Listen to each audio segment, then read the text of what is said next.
ازيك يا عمرو عامل ايه؟ الحمد لله كويس. انت ايه الاخبار؟ اهو الحمد لله. عملت ايه في النتيجه؟ طمني. هعيد تاني. ايه تاني؟ بتمشي ورا سيد دماغك انت على طول، قلت لك بلاش غش بلاش غش، هتخش في حته سد واديك دخلت اهو يا عمرو. مش بسمع كلام انت. انت جاي تقطمني ولا بقول لك ايه؟ لو عايز جاي حد انصحك. انت لو عايز حد ناجح ممكن تروح لاحمد، هو كويس جدا وناجح وشاطر، وتسيبني انا في حالي بقى. على الاقل هو ذاكر بقى معيد وجاب امتياز. لكن انت مفيش فايده فيك، هتفضل زي ما انت في مكانك.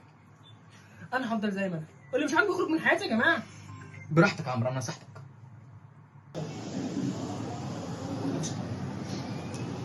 ازيك عامل ايه؟ مبارك. شفت بقى؟ قلت لك اخرتها وحشه.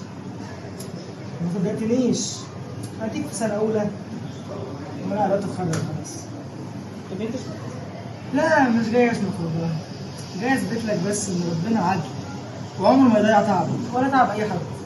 واديني اهو دخلت نفس الكليه وانت لسه في اولى وهتسقط لو سقطت. هيفصلوك خالص لو سقطت السنه دي. بس انا ما كانش قصدي ان انا اعمل اللي انا عملته. وعلى فكره انا حاسس بالذنب، كنت عارف ان ده هيحصل من الاول، وحتى انا قلت ليه.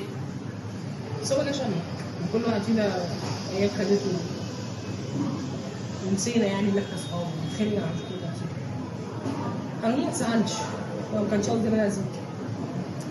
انا مش زعلان والله، انا زعلان عليك. انت كنت عندك فعلا بوتنشال تبقى حاجه كبيره، معرفش ايه اللي حصل. بس يلا ولا يهمك. من دلوقتي بقى انا خلاص نويت ان انا اساعدك ان شاء الله انك تعدي المحنه دي يعني وان شاء الله اساعدك ونقف جنب بعض. وانت عامه اخويا بعيد عن الدراسه يعني مش هي دي اللي هتفرق بيننا. وان شاء الله يعني خير. حتى وقف التدريب ونشتغل سوا. انا اسف، ما زعلتش على حاجه انا عملتها معاك، ما كانش قصدي ان الظروف هي اللي وهي غلط ومش مبرر. بس خلاص انا دي قصه جديده وانا مش هعيش تاني، مش بس في الدراسه، في حياتي. وهي احنا خدت سكه وربنا يوفقنا ما تزليش يلا اخويا، عيب والله الحاجات دي بينا اصلا.